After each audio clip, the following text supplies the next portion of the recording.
Bonjour, c'est Guillaume Régnier du blog L'équilibre parfait. Alors aujourd'hui, parlons de notre entourage et son influence sur nos choix et notre façon de vivre. Notre entourage se compose des personnes avec qui nous passons le plus de temps, avec qui nous sommes le plus en relation. Sachez que vous êtes à l'image de vos 5 amis les plus proches. En partant de ce principe, faites le choix de bien choisir vos amis, car vous, ne pouvez choisir votre famille. Donc l'entourage a une influence sur notre façon de vivre. Qu'on veuille ou non, notre entourage participe à la recherche de votre équilibre. L'influence de votre entourage est plus importante peut-être que vous ne le pensez. Par un exemple très bête, vos parents, ils vous ont inculqué des valeurs depuis tout petit et vous ont transmis votre vision de l'environnement, leur vision de l'environnement dans lequel vous évoluez actuellement. Et vous avez adopté cette vision, vous avez adopté leurs idées.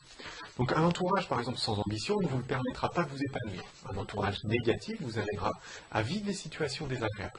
A contrario, un entourage ambitieux vous poussera à progresser, à vous dépasser. Il vous apportera également cet entourage des opportunités et des idées à mettre en action pour évoluer au quotidien. Vous avez le choix. Je pense sincèrement que l'on est en mesure de choisir son environnement et son entourage.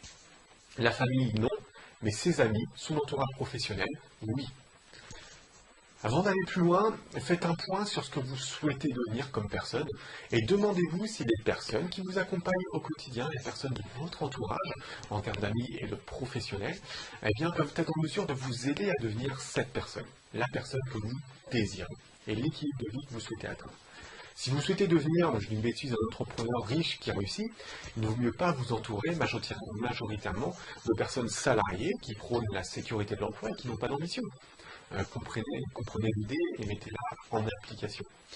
Cependant, attention, je ne vous conseille pas non plus de jeter par la fenêtre et de couper les liens avec les personnes avec qui vous êtes en contact et qui ne pourraient pas vous aider à trouver votre équilibre.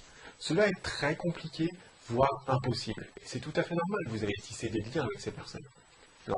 Ce que je vous dis, c'est peut-être de trouver un nouvel entourage qui vient compléter celui-ci et qui vous permettra de progresser. Ce que je vous dis actuellement est peut-être dur, mais comprenez-moi bien. Est-ce que vous avez par exemple déjà vécu cette situation? Écoutez toute la journée des personnes qui se plaignent de leurs problèmes et qui vous pourrissent d'idées et de pensées négatives, qui ne vous aident tout simplement pas de bonne humeur la journée et qui vous maintiennent au fond de l'eau, la tête au fond du seau. Vous êtes accroché au fond de l'eau, au fond de la mer avec une enclume au pied. C'est terrible et c'est une catastrophe. Vous êtes dans un état d'esprit catastrophique.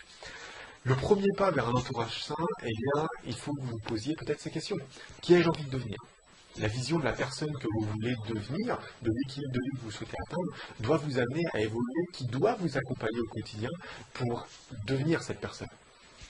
Et deuxième question, qui êtes-vous actuellement?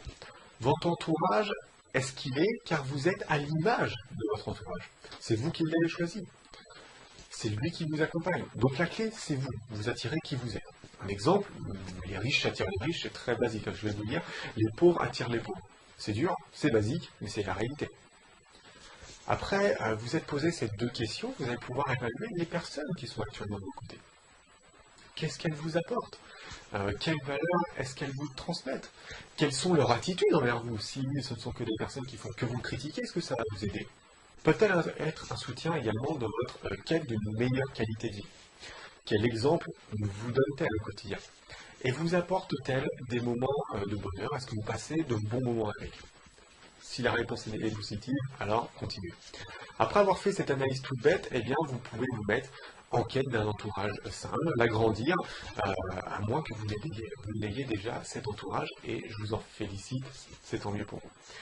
Alors mon conseil, en plus de votre entourage actuel et au fil de vos nouvelles rencontres, la vie est parsemée de rencontres, surtout gardez les rencontres positives, je vous conseille de suivre et d'écouter les experts dans leur domaine dans lesquels vous voulez évoluer pour atteindre votre équilibre. Internet est franchement un outil extraordinaire où vous pouvez être en contact avec des personnes qui pourront vous donner l'exemple, profitez-en. L'entourage, c'est pas seulement les amis, collègues, famille, mais c'est surtout des personnes ou des éléments qui vont vous apporter des conseils au quotidien et qui vont vous permettre de pouvoir vous construire, d'avancer encore et encore. Inspirez-vous et entourez-vous de ces personnes ou de ces éléments.